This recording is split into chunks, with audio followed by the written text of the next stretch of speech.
The ball will end up in the hands of Tom Brady on the kneel down. And what did he say to us the other day?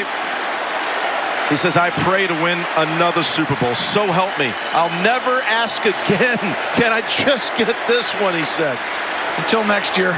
Yeah, exactly. Then the reset. Yeah, he said, missed it.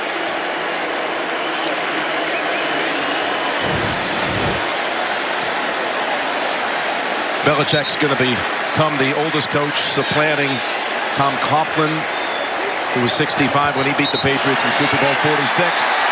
And there it is. The dynasty continues. That was then, and this is now. What you just heard there was the final moments of Super Bowl 53, where the New England Patriots defeated the Los Angeles Rams from the Mercedes-Benz Stadium in Atlanta, Georgia. Now, that's where we last left off with the NFL. That was in February. It is now September. It is the start of the new season. But me being a Patriots fan, this is our time to defend the championship. So, as always, I'm always excited for the NFL season, but it's even better for a guy like me, a fan like me, when his team just won the Super Bowl, to try to go back to the big stage again, because that's what it's all about. The road to Super Bowl 54 begins. Welcome to Palace Off the Top Rope. I told you it was going to be a crazy, busy week. The fall movie season getting started. I had a pod that just dropped the other day, so if you want to check that out. I posted a spin-off show that I just started on SmackDown, the history, the origins, all of that fun stuff. It's another one you can check out. But this one is going to be specifically about the NFL, and I'm going to be going in-depth to all of the Week 1 matchups, and I will be giving you my predictions, as well as at the end of it, I will give you my prediction for what I think is going to be the matchup for Super Bowl 54. So, let's take a quick break, and when we come back, I'll give you a little bit of movie news that I heard today, and then cover a little bit of an All Elite Wrestling, some stuff that I didn't get to cover on the last pod, and then we'll dive in full on, head on, the NFL Week 1. Stay tuned.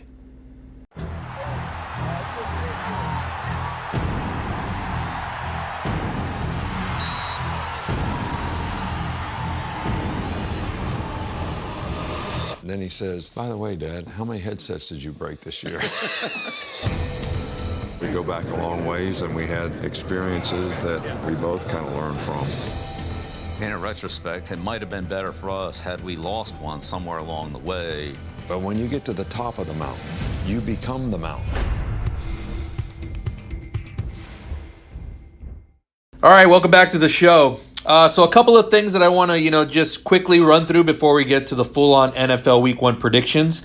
2 trailers dropped today that I want to discuss a little bit. The first one is called Just Mercy, which is the one I covered in my fall movie preview just a little bit because I didn't know when it was going to get released, but it looks like it's going to be December. Now, looks like it's a courtroom drama starring Michael B. Jordan, Brie Larson, and Jamie Foxx, and the trailer wasn't too wow, but it's just enough to get me to want to go. Michael B. Jordan is on such a hot streak. Black Panther, the Creed movies. He's just doing a lot of really good stuff, and he's one of the actors that I do enjoy anything that he puts out there for us. So I'll be looking forward to this one. Hopefully it's in December. Hopefully it's not like a limited release December and then wide release January. But as of right now, the trailer just says December. There wasn't a specific day, so I'm going to have to find out more on the specifics on that, and then I can detail you on whether or not it'll be a full-on release, or if not, we're going to have to wait till January for the mainstream, wide audience. And the second trailer was out of nowhere. I didn't see this one coming. I know the movie's supposed to release in January, but I did not even once think about the trailer dropping this soon. Bad Boys for Life, which is basically Bad Boys Part 3, bringing back Will Smith and Martin Lawrence. If you notice the billing on the trailers, Will Smith's name is first.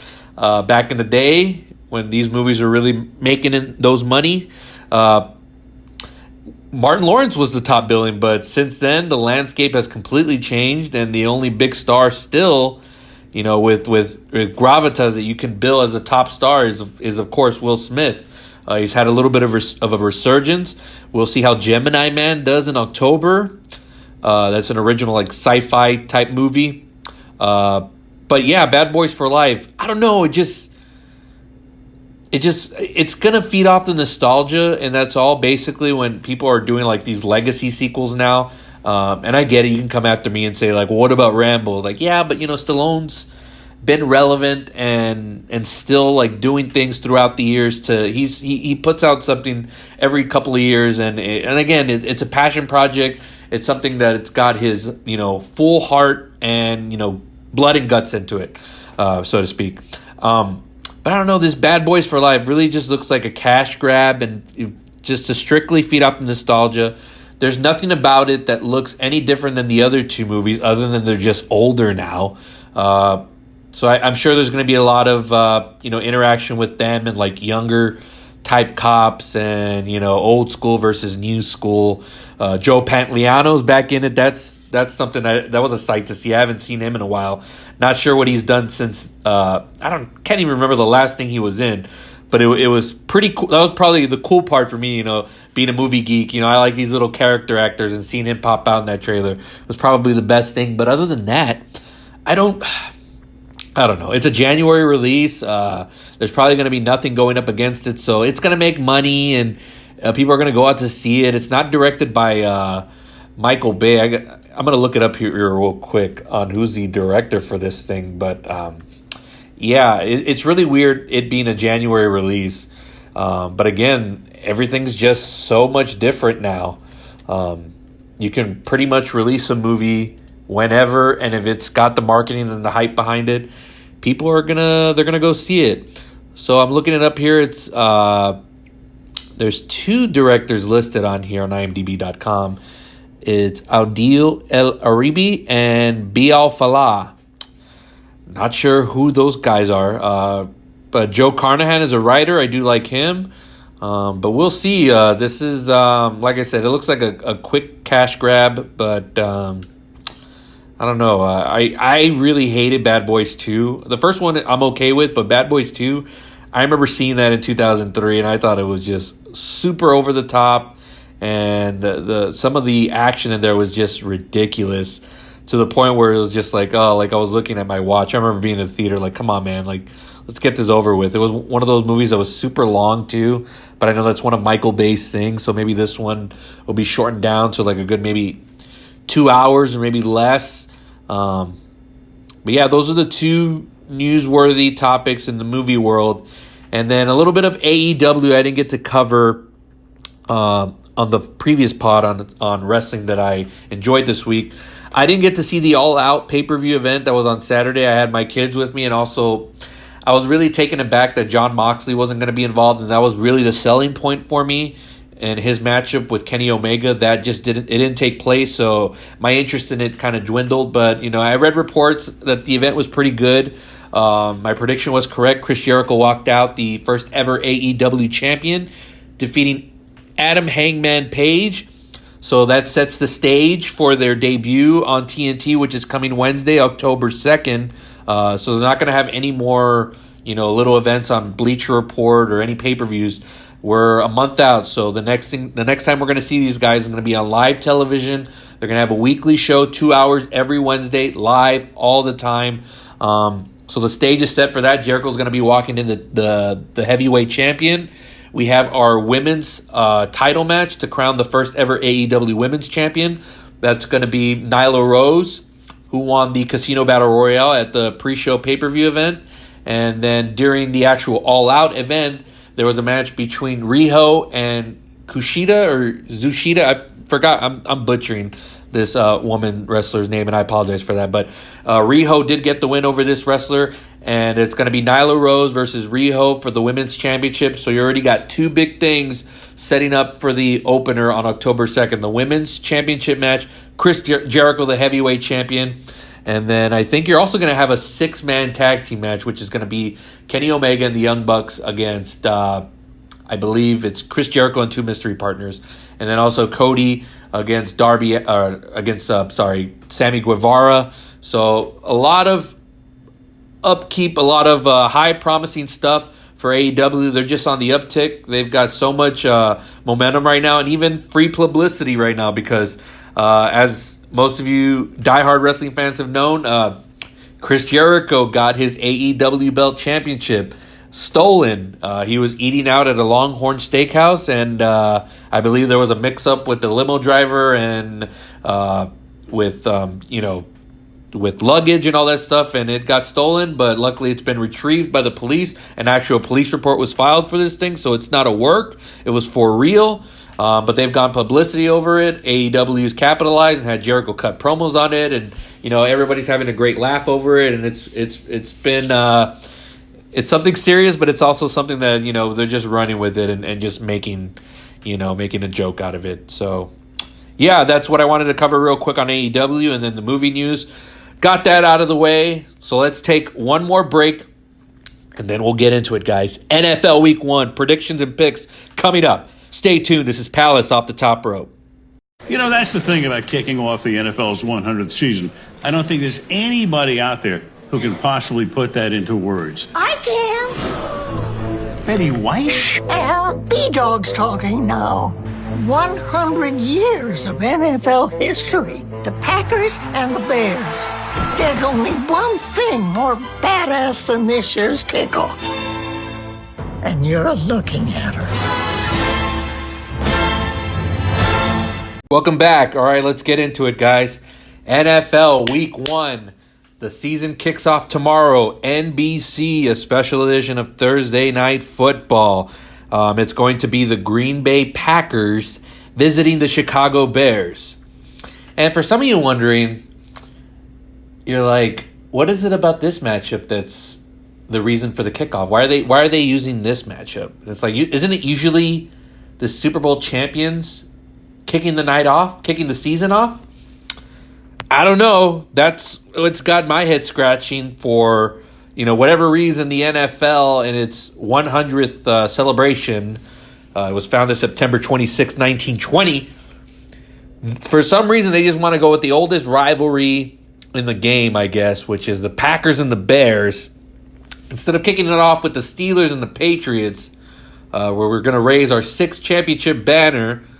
But it's still got Aaron Rodgers, so I'll take it. But I'm not really happy about it. When they announced it, I was like, what the hell? So if next year they go back to just it being the Super Bowl champions, unless we win it, then I'll be happy. But if we don't, and they go back to it again next year, I'm going to be very upset. Because for some reason, I don't know why we couldn't just keep the tradition going. This has been going for a while now, where the Super Bowl champion just opens up the season. But anyways, let's get started with this game. Packers at the Bears. Now, the Packers didn't make the playoffs last year. There was a lot of dysfunction going on between Aaron Rodgers and Mike McCarthy. He's no longer the head coach. It is Matt LaFleur now, a younger guy. He was from the Tennessee Titans. I believe he was the offensive coordinator. So we're going to see how that meshes well together. I know Green Bay has spent some money on the defensive side, so we're going to see how they do there. The Bears are coming off a very devastating playoff loss this last season against the Eagles, where we had the double doink on the field goal post. Are they going to recover from that? I don't know. I still believe in their defense, even though they don't have their coordinator anymore, Vic Fangio, who is now the head coach of the Denver Broncos. But I think the Bears are still going to be a top-level team in the NFC and especially in the NFC North, which is where the Packers are also playing in. But I think they're going to regress just a little bit. They're going to come back a little bit down to earth. I don't know. Maybe Mitchell Trubisky just had one of those years last year that just got him a little bit over the top. But I think this year he's going to come back down a little bit. And I think the Packers, especially Aaron Rodgers, is going to have a comeback year.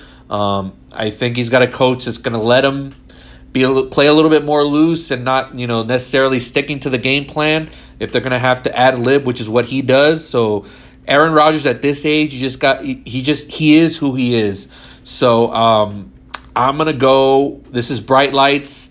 I know it's in Chicago, but I can just see the Packers just getting right off the bat and just starting the season off right. And so I'm going to pick the Packers to defeat the Bears Thursday night. Aaron Rodgers, superstar, still in his prime, over the Bears. Yeah, Thursday night. It's gonna be a fun one. It should be good.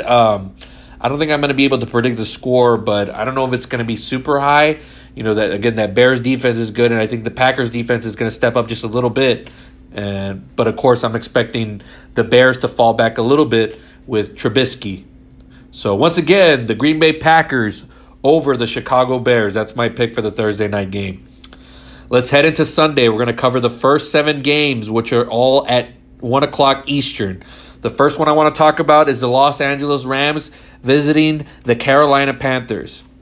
Now, the Los Angeles Rams, as I just noted at the beginning of the episode, they are the reigning NFC champions. They lost the Super Bowl to the Patriots, and usually the trend is that there's a Super Bowl hangover for the teams that lose the Super Bowl, except for the Patriots because, we're consistent. Sorry, I got to throw that in there. I am a Patriots homer, but I will, be honest with you about the Rams. There's such an upside to this team.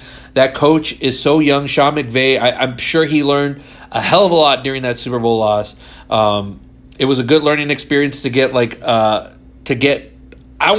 embarrassed, The defense was just all over the Rams offense. They couldn't do anything. Of course, they were also without Cooper Kupp, which is one of their strongest receivers. He's going to be back in the lineup for the Rams. That's going to help out Jared Goff, who just got a contract extension today. Good for him. He didn't have a good showing in the Super Bowl, but he's been consistent in the 2 years that he's been with McVay, and they're just going to continue to develop that relationship. And, of course, you have a lot of the weapons back. The defense is still strong. Aaron Donald was wrecking havoc on Tom Brady in that Patriots offense in that Super Bowl. Really couldn't do anything for the longest time. I'm just, again, starting to rewatch that Super Bowl as we draw near to the season. So I've watched the first half of the Super Bowl again, and, man, that Rams defense is just unbelievable. And I know they lost a few pieces, but I think they're still going to be at core strength. And with Aaron Donald, I think he's going to win Defensive Player of the Year again. I expect him to have a big year. As far as the Panthers go, this is going to be make or break. They've got a new ownership. He's not worried about the past success of the Panthers. I know the last time they were relevant was Super Bowl 50. I know they were on to kind of a good record last season before Cam Newton got hurt. But this is going to be make or break for Cam, for Ron Rivera.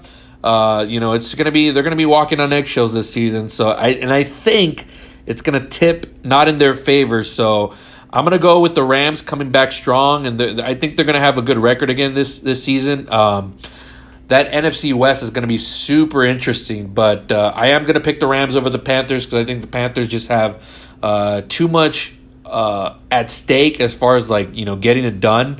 I don't know what this new owner is going to be expecting. Does he want him in the playoffs? Is a playoff berth good enough for this team to secure the jobs of Rivera and Newton going forward? Who knows? And I'm sure they don't know either.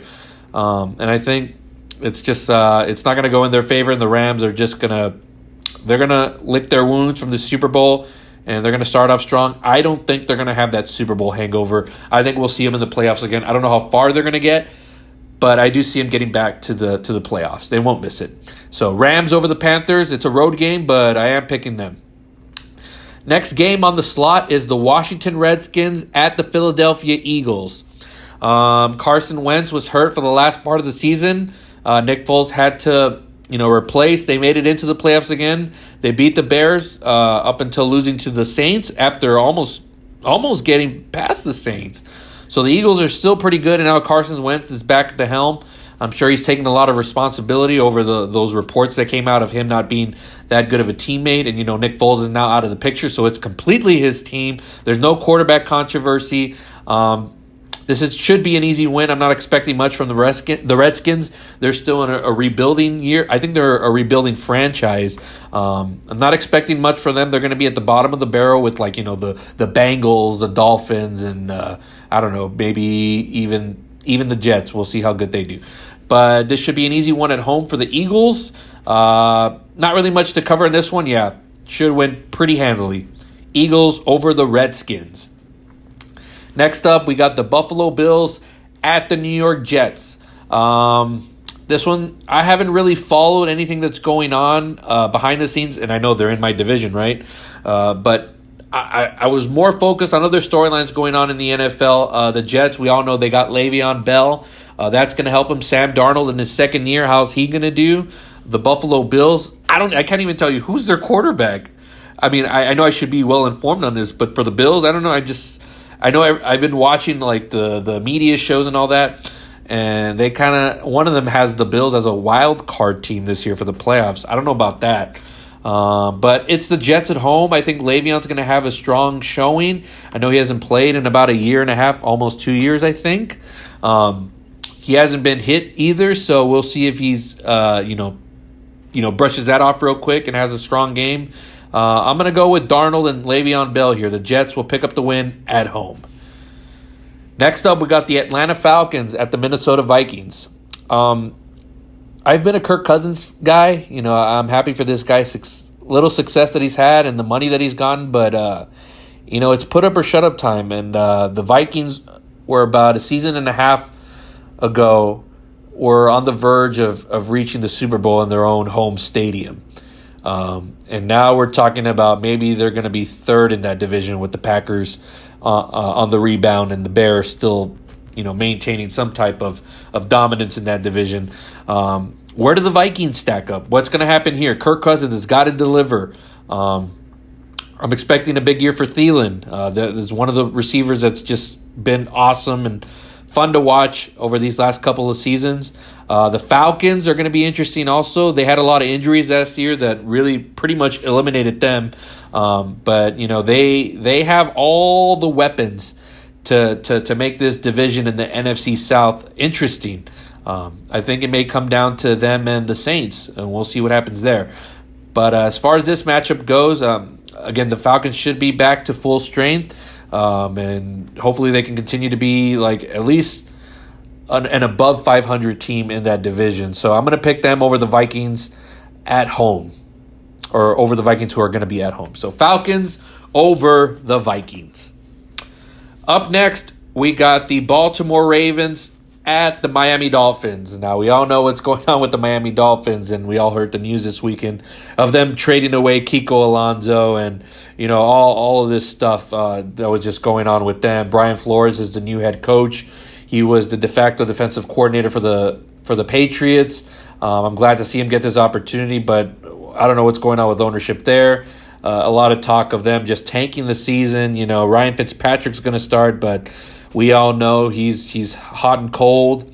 Not really expecting much from this team. Again, they're going to be at the bottom of the barrel with the Redskins and, I don't know, probably the Bengals as well. So this should be a win here for the Ravens. They were in the playoffs last year, even though they got embarrassed. And Lamar Jackson was a little bit, looked scared in that game against, I believe it was I forgot who they played, but, they just looked completely scared. Or he looked scared. And, of course, he's a rookie. What did you expect? But this should be an easy win for the Ravens because, again, the Dolphins, nothing really strong or anything to look forward to there. So, and not really an interesting matchup. I don't know how much I'll be watching of that game. Next up, we got the Kansas City Chiefs at the Jacksonville Jaguars. The Jaguars now have an official quarterback, Nick Foles, who they acquired from the Philadelphia Eagles. We'll see how he does with that offense. We all know the defense is pretty stellar. The Kansas City Chiefs are going to be the overwhelming favorites everywhere. I've been seeing it on all the shows. Until they beat my Patriots, I will not make that declaration. I'll make them I'll call them the second best team in the NFL. I'll give them that much credit. Patrick Mahomes, Travis Kelce, Andy Reid, Tyreek Hill. They just added LaShawn McCoy. They're going to be a force to be reckoned with. But yet, all those people that are picking them, to go to the Super Bowl this year in the media, one of the guys who's picking the Chiefs to win is not even saying how they're the best team, right? He's talking about how they're just going to be the most dominant team. But yet, in his rankings, he has them as the number 2 in the AFC behind the Patriots. So, even after all that, he just knows, you can't disqualify the Patriots.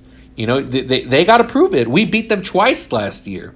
Yes, they were close battles. Yes, whatever, if D Ford hadn't jumped off sides in the AFC Championship game, the Chiefs would have been in the Super Bowl this past year. But hey, it's the little things that matter, the little mechanics that are going to get you those victories, and they'll cost you also if you don't pay attention. And it cost the Chiefs. Sorry, yeah, they made that huge comeback, tied it, took it to overtime, but we still beat them 2 times in that same season. So as far as I'm concerned, the Chiefs are really, really good. I'm not discrediting them. They're an awesome team. Patrick Mahomes is just unbelievable.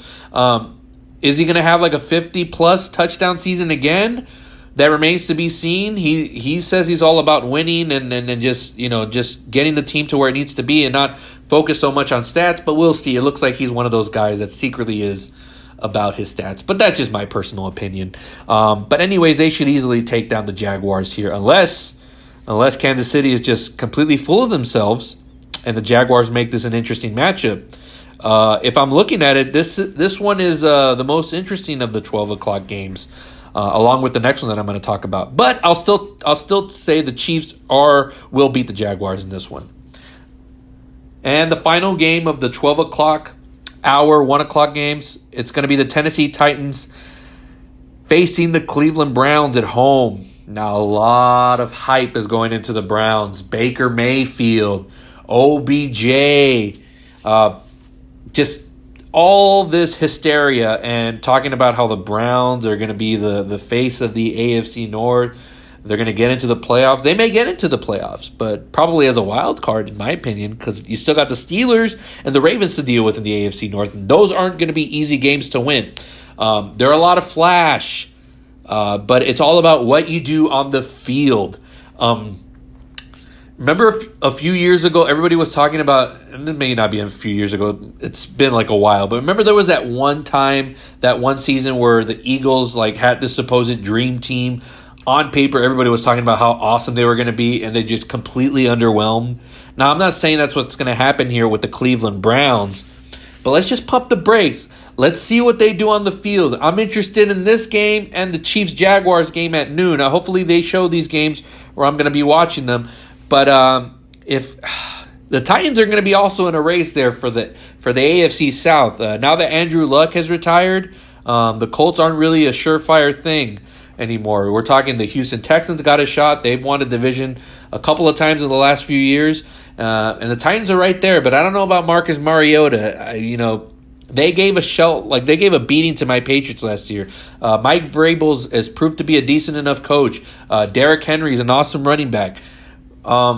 Is this going to be enough to beat the Browns? If I'm going quarterback against quarterback, I guess I'm going to go with Baker Mayfield just based on charisma and just his ability to rally the team. They're going to be at home. Cleveland's going to, the dog pound's going to be going wild and crazy. Gosh, I guess my gut instinct is to say the Browns are going to win, but I wouldn't be shocked.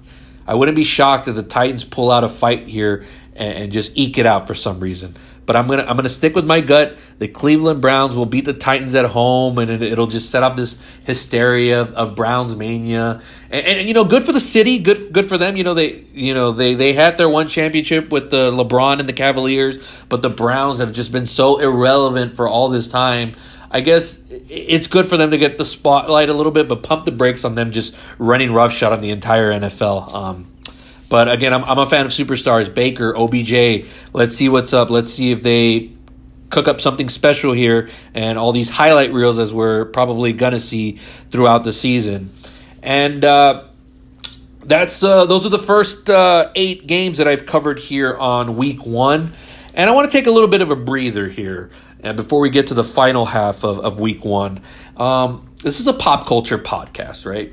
So I want to try to cover all these different things. So this little break that we're going to do here, I'm going to introduce a segment called My Song of the Week. So as some of y'all know, I do DoorDash as a temporary job right now. So I'm in my car driving around, and I listen to different podcasts, and also I've put together a Spotify playlist of just new bands. Or not necessarily new bands, but just new music, and mostly I like to listen to the genre alternative, indie rock, indie pop. So what I'll do is I'll go on Apple Music, and I'll look at the new releases of what's coming out, and boom, boom, boom. If I see anything in that genre, whether I've heard of the band or not, I'll throw it into that playlist and, just listen away and see if there's any new bands that I'm interested in, any songs that catch my attention. So there's this one song that I caught. It was so upbeat, and I just enjoyed the hell out of it and started listening to it a couple of times over in the car while I was doing these dashes. It's from the band Camino, and the song is called Hush Hush. And I want to give you a little preview of that song. If you've never heard of this band, check them out. Their album is awesome, but I really like this song, Hush Hush. Here it is by the band Camino.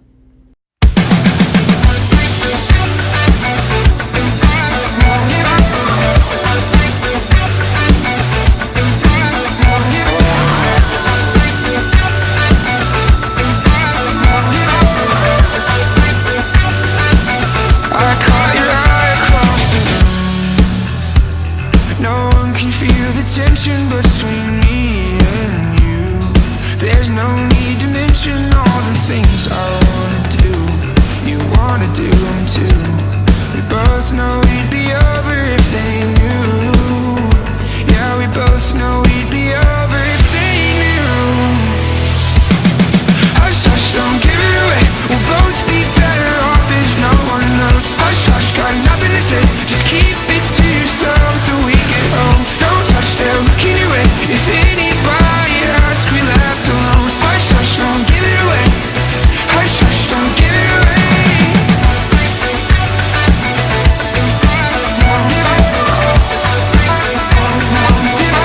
I need you to pick me up, 'cause my car and your drive is way too obvious. It's 2:45 a.m. We're finally all alone. All our friends went home. I can finally lay down and let it show. Hush, hush, don't give it away. We'll both be better off if no one knows. Hush, hush, got nothing to say. Just keep it to yourself till we get home. Don't touch, they're looking away. If anybody asks, we left alone. Hush, hush, don't give it away. Hush, hush, don't give it away.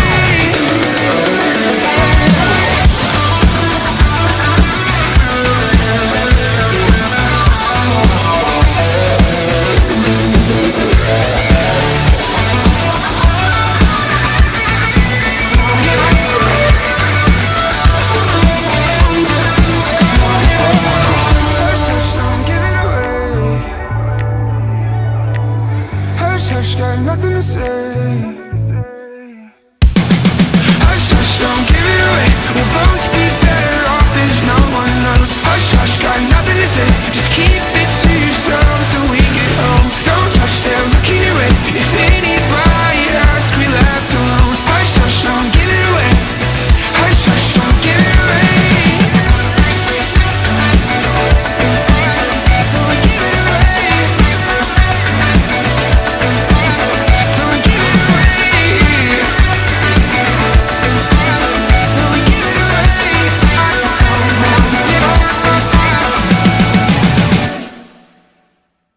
Gosh, I just love that song. Hush Hush by the band Camino off their album Try Hard. Look them up. That's a badass album. I'm going to be taking a listen to that again. It was just such a fun album. Yeah. Song of the week. Tune in next week. We'll see what's going to be on the plate. Let's get back to the NFL. This is going to be the second half. These next couple of games that I'm talking about are going to be in the 4 o'clock, 3 o'clock hour, depending where you live. 4 o'clock Eastern, whatever. 4:25 Eastern. Let's start with it. Indianapolis Colts facing the Los Angeles Chargers. The Chargers still don't have a stadium to call really their home, so I know they're going to have trouble getting home fans. Any team that plays them this year, you're going to have a better turnout for the visiting team. Obviously, we all know what the big story was. One of the biggest stories ever in sports, Andrew Luck deciding to retire from the NFL. That puts Jacoby Brissett at the head of this team. He also just got an extension, a $30 million extension. Good for him. Once a backup of the New England Patriots, won a game for us during the suspension of Tom Brady. So he's gained a lot of goodwill with us. So I wish him nothing but success. I think this team is going to be a little bit interesting. I don't know how good they're going to be. Frank Reich is a good coach. He proved it last season with luck getting to the playoffs. Unfortunately, they were beaten by the Chiefs in the second round. And the Chargers obviously got a shellacking from us in the divisional round. Everybody was picking the Chargers last year to just completely end our dynasty. And boof, they just whiffed it, man. I don't know how they're going to do this season. Melvin Gordon, we don't know what the situation with him is, when he's going to come back, or if he's going to come back at all. They're looking to trade him, or he wants to be traded, and what the team is looking for, it's like a first-round pick and a fifth-round pick. I don't know if any team's going to give up that. I was listening to The Herd, and they were talking about Baltimore being one of the teams interested, and that would be a good fit with Lamar Jackson, just to spice things up continuously there in the AFC North. But yeah, this is going to be an interesting one. This one could be pretty close, or it could be Chargers just coming out and Phillip Rivers doing his thing. But I kind of believe in this Colts team. I believe in Jacoby Brissett. I think they're going to give the Texans and the Titans a little bit of trouble in just seeing who's going to be up top of the AFC South. So I'm going to go ahead with the Colts. They're going to win here on the road. I'm going to say Jacoby Brissett gets off to just a pretty good start. They'll lose a chunk of games, but I think they're going to be right in it when it comes time to try to decide the winner of the division. Colts over the Chargers. That's my pick, my choice. If I'm wrong, I'm wrong. Whatever. Next up is the Cincinnati Bengals at the Seattle Seahawks. Seahawks are a hard team to beat at home. They've just gotten a little bit better this year. They just acquired Jadeveon Clowney from the Houston Texans to beef up that defense with Bobby Wagner and those boys. You still got Russell Wilson. You still got Pete Carroll. They were in kind of a rebuilding mode last season, and yet they still made the playoffs, and they almost beat the Cowboys if it wasn't for some questionable calls in that game. I remember, shout out to my boy Benji. I remember watching that game with him. There were just some unbelievable calls going against the Seahawks in that game. But for them being in that mode last season, and it was kind of rebuilding, and they still made it in, the NFC West is going to be super, super interesting this season. So that'll be something to keep an eye out for. But this should be an easy win. It's the Cincinnati Bengals. I'm not expecting anything out of them. Andy Dalton is whatever. They're going to be a bottom barrel team, bottom five team for sure. So this should be an easy win for the Seahawks at home. Next up, the San Francisco 49ers at the Tampa Bay Buccaneers. The Tampa Bay Buccaneers are my NFC team. Those of you all know this. I preach it a lot. I'm constantly rooting for them as well, along with the Patriots, so I'm always wishing them the best of success. This is going to be interesting. Bruce Arians is back as a head coach. What brought him back out of retirement? He thinks he sees something in Jameis Winston. This is it. I believe this is a make or break. He's got the weapons. He's got to make something happen. Let's see if Bruce Arians can be that one thing that puts Jameis Winston over the top and gets him to be like that great quarterback that I guess everyone has aspirations for him to be. And then the 49ers, Jimmy Garoppolo, is he going to be able to stay healthy? I wish this guy also success. One of the backups of the Patriots, and him being able to lead this team again during the Brady suspension for the first 2 games until he got hurt. That's what got him this big contract here with the 49ers. We traded him easily away to them also, but they also gave him a big contract too. They're expecting big things out of him. He got injured last year, so we were expecting them to do something last season. We'll see if he's going to be able to bounce back. He may be jittery still from the injury. I don't know. This one's going to be a toss-up. I'm going to go with the Buccaneers. I'm going to say Bruce Arians is able to bring out something out of Jameis Winston, and we're going to start to question on whether Jimmy Garoppolo was the right choice to lead the franchise for the 49ers. Remember, Tom Brady's contract, he's a free agent at the end of this season, so I don't know. Is he gonna remain a Patriot? Would he be willing to, would the 49ers be willing to, trade up and get Brady? I don't know. Anything can happen in the NFL. Even I know nothing lasts forever. The Patriots thing is probably towards the very end. We're still pretty good, but it's towards the end already. I can admit that. But I digress from what we're talking about here. The 49ers, the Tampa Bay Buccaneers. Again, I'm going to go with my gut.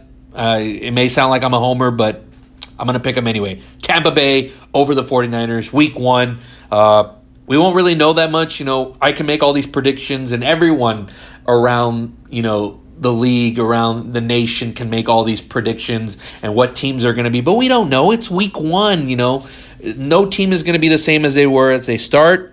And even when we head to the middle of October, teams will be different. We don't know yet what anybody's going to be. We don't know who's going to be good and who's going to be, great, and who's going to be a fluke and who's going to be the real thing. So, it's okay to be a little bit, just out there with your picks. So I'm picking the Buccaneers over the 49ers. Why not? Up next, it's America's Game of the Week, I guess. If I'm throwing out conspiracy theories here, I think Jerry Jones I think he pays off Fox to lobby to get his games named the Game of the Week. I mean, who are we kidding? Come on. We all know, the Cowboys are good. I'm going to say that, I like to give a lot of shit to my Facebook friends. The Cowboys Nation, I give them shit all the time, but I know they're a good team. They got a stellar defense. Dak Prescott, I think I give him more credit than their own fans give them credit for. I know a lot of them were talking crap about how Dak doesn't, ain't worth it to get all that money, but the guy wins games, and to me that's all that matters in the NFL, winning games.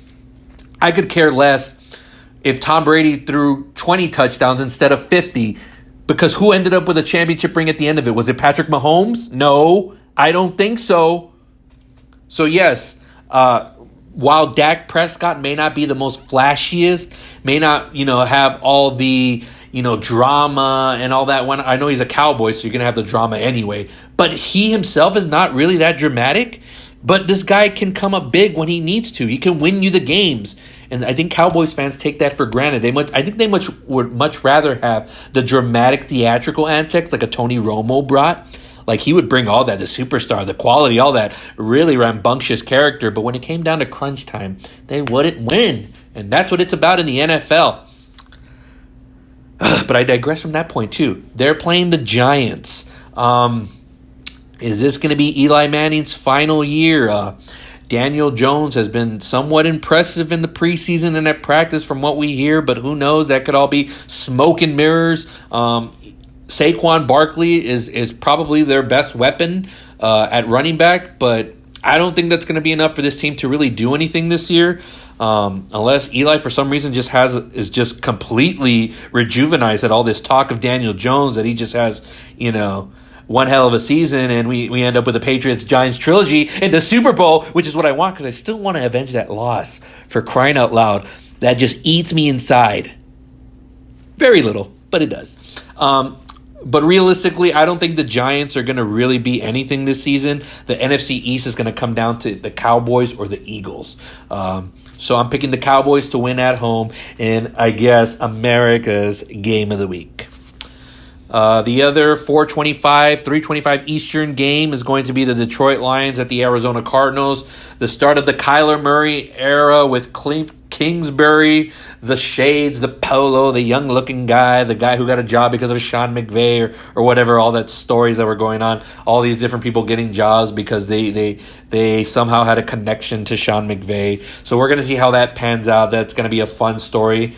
It could turn into something surprising, or it could just be a flat-out failed concept here. Kyler Murray's been getting a lot of shots for his height. I know he's super fast. He hasn't impressed in the preseason.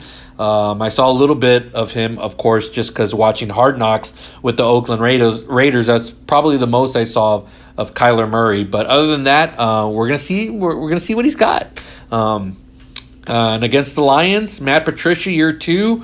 We're going to see he may be on the hot seat towards the end of the season if they don't get things done. This is another team that I don't think they're really going to do anything. And I know Matt Stafford got paid a little while back, but the guy doesn't deliver. You know, he gives you the stats, and that's all nice and fun and whatever. It's good for a football card in the back of it if you're looking at the stats, but this guy doesn't win the games that he needs to. And again, this is the NFC North division that he's in. You got the Bears, you got the Packers that I think they're going to rebound. And then we're going to see what happens with Minnesota. You know, that could go either way. And I think the Lions are just going to fall dead last, and, you know, we're not going to really hear about them much this season. But as far as who's going to win this game, I guess I'll go Cardinals. They're at home. Kyler Murray, Cliff Kingsbury. Why not let him have that week 1 victory, and then it all just spirals out of control after that. Not really much to say on this one. And then here we go, baby. Here we go. Sunday Night Football. Al Michaels, Chris Collinsworth, Carrie Underwood, and Joan Jett. I think they're performing a new song or as a new theme or whatever. They're cooking up something for Sunday Night Football. Here we go, baby. It's banner night. The Patriots raising that 6th championship banner as they host the Pittsburgh Steelers, in which I think is going to be the game of the week. The Steelers-Patriots, it's been interesting the last couple of years. We had that interesting game in Pittsburgh, which led to the decision of Jesse James and the catch, not a catch. They beat us last year in the regular season, but we were beat up at the time, and we didn't even know how good we were going to be in the playoffs and whatnot. But we all know how that turned out. The last time we hosted a banner night, we whiffed it against the Kansas City Chiefs. And, you know, all these media analysts and all these shows, they can talk about how the Patriots are going to be like this power run team, just like they were in the Super Bowl, just like they were towards the last half of the season. And it's like, you know what? And I say we because I'm on the damn team, we don't even know what we are yet. We are constantly evolving. We're going to see what the league throws at everybody, and then we will adjust accordingly. We always start off slow. So if the Steelers were to eke out a win against us, big deal.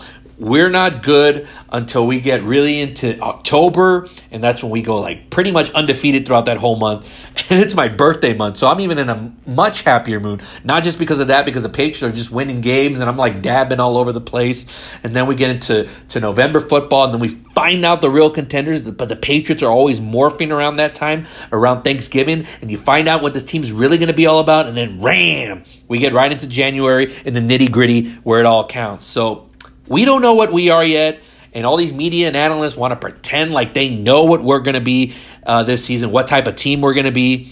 And even if we are that at the beginning, who's to say we're going to be that towards the end of the season? Belichick is the master adjuster, second-half adjustments, second-half team. He knows how to take what's given to him and then uses, okay, this is what works, and we're going to toss out the rest, and we're going to go in this direction. While everybody's going left, they're going to go right. And that's just the way Belichick does it. Brady and the receivers may be shaky at first, hadn't had a lot of reps. You know, with Edelman, he had a thumb injury. Demaryius Thomas coming off the Achilles. Josh Gordon is barely getting back to the picture. So yeah, it may be rough a little bit at the beginning, but once we get into full gear, baby, once we go full speed ahead, when Thomas, Gordon, Edelman, and then once Harry, our first round pick, once we get him back into the mix, this team is going to be something offensively.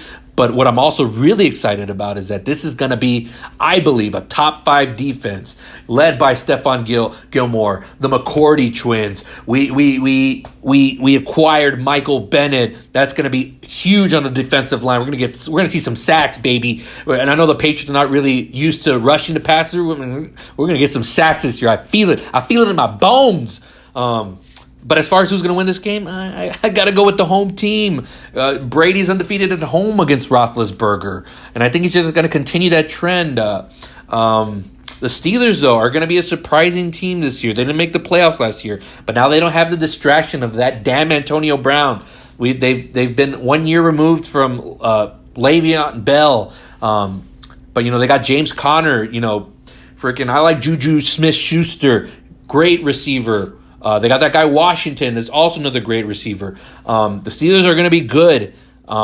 But Steelers-Patriots, it's just, there's just something about, unless the Steelers just form just this unbelievable game plan and punch us right in the mouth and, blow us out, I just don't see how they're going to beat the Patriots at home on banner night. But like I said, we've whiffed it before, but Brady's nearing the end of his career. This could be possibly his last season in New England. Who knows? We don't know what the future holds. So I think Brady even knows that he didn't play well last season, and he stepped up his game. He's gotten bigger. He's bulked up a little bit to try to, take the hits more, and I think he's even going to try to rush more. This guy just continues to build on the fundamentals of his game, and that's why he's been able to stay atop of his position. For the longevity that he's gone is just unbelievable, and I think he's just going to continue it. I don't see any signs of slowdown. Everybody was talking about how bad he was last year, but they're talking as if he was as bad as Peyton Manning in his last year, where Manning was throwing more interceptions than touchdowns. Give me a break, guys. Most teams, and you're lying if you say you wouldn't, you would take Brady last season over a couple of other quarterbacks that y'all have on your teams. You would. Don't lie. So for all these analysts, they're oh yeah, he's regressed, and yeah, but regressed to everybody else on any other team would be gosh, give me that quarterback. If that's regression, give me that guy.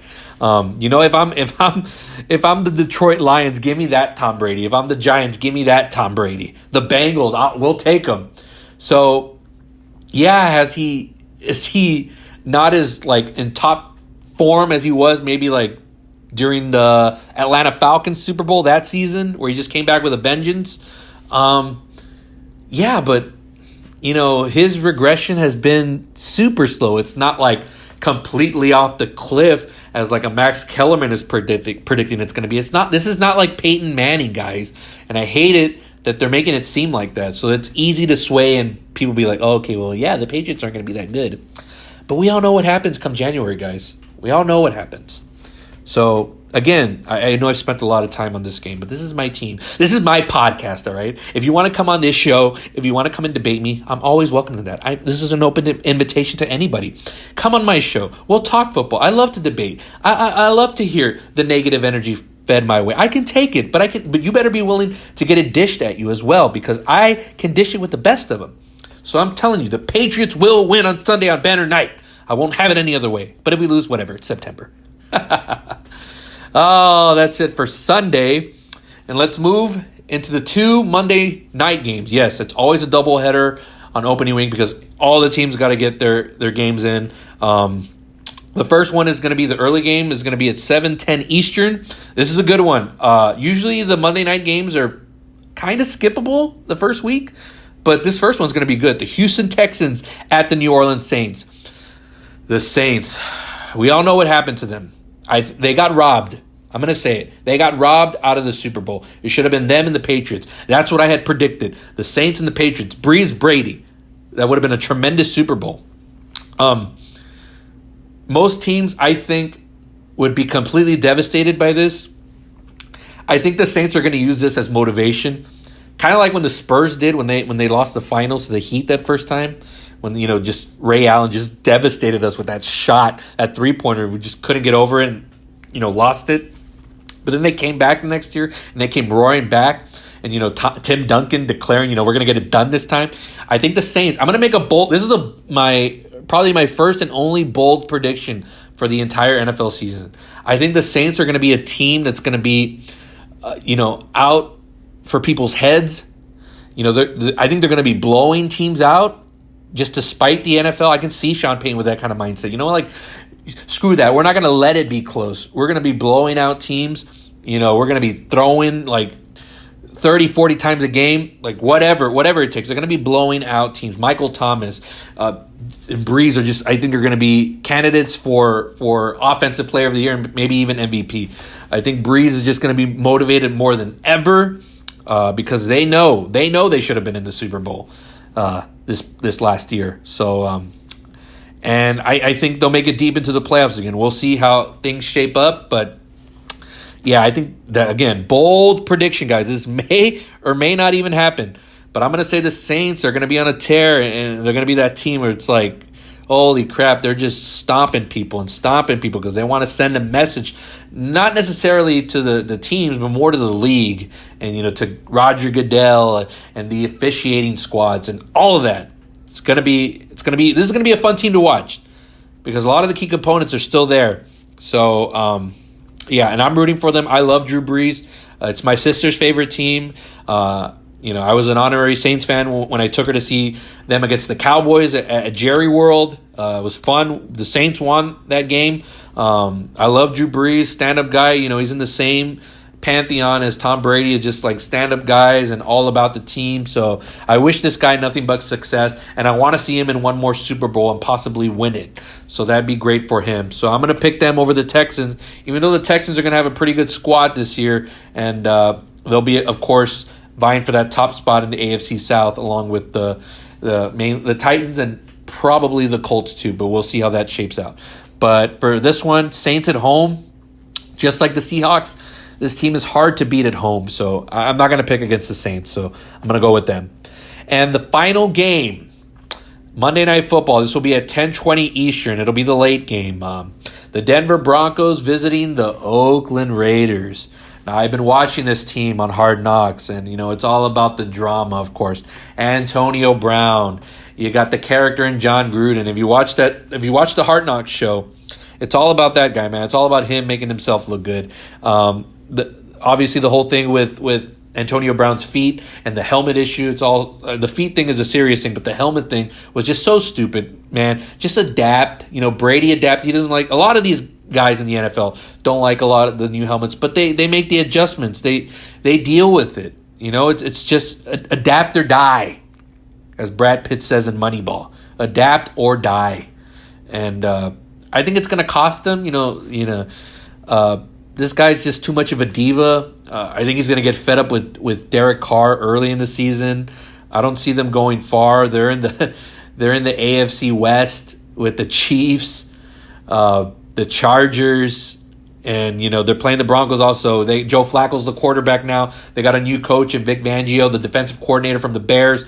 The Broncos may be one of those surprise teams that nobody sees coming. Nobody's talking about them, but God, I want to root for them, but I don't like Joe Flacco. But that's just me. That's just a personal vendetta I have against him. I don't like him. But other than that, I root for that team, but not for him. But as far as this game goes, hell, whatever. I'll give it to the Raiders. I don't think the Broncos are going to get it together quite yet. They'll figure it out towards the middle of the season and kind of make a surprise late run. But yeah, the Raiders will get this. They'll get high on themselves, but then we all know they're going to self-destruct, and I can't wait to see it. Antonio Brown just caused such a headache for the Steelers, and they're looking good in this whole thing. And I'm not a fan of divas like that. Like, whatever. Be about the team, man. A lot of these guys are about the brand, and I hate it. Be more about the team, and good things will happen for you. And that's just the way that it is. That there's a track record of that. But we'll see. And that's week 1, guys. A lot of fun football. It's back. I'm going to be flipping over channels to see all these different games that'll be on. I'm going to try to use my new Palace Off the Top Rope email to try to get like a free subscription to a TV service that's got the NFL Red Zone channel. Check that out for the first month. Football's back, baby. It's back. I'm so happy. It's one of the things that gets me going and gets me super hyped, and I just love it. There's nothing like the NFL. People talk about the NBA, and it's popular on social media, but there's nothing like the NFL, guys. It's just nothing like it. The adrenaline, the excitement. You can watch any game, and there's something in there that you can look for. Yeah, you have a stinker here and there, but for a majority of the time, and where this league's headed, we're starting to get into that realm of superstars again. Bunch of superstars are emerging from teams.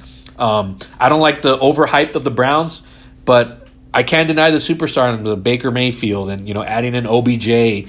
And, I want to see Aaron Rodgers stay healthy for a full season. It's not good when he's injured. We hate to see that. We want to see all of our superstars in top form in the best league that we have going.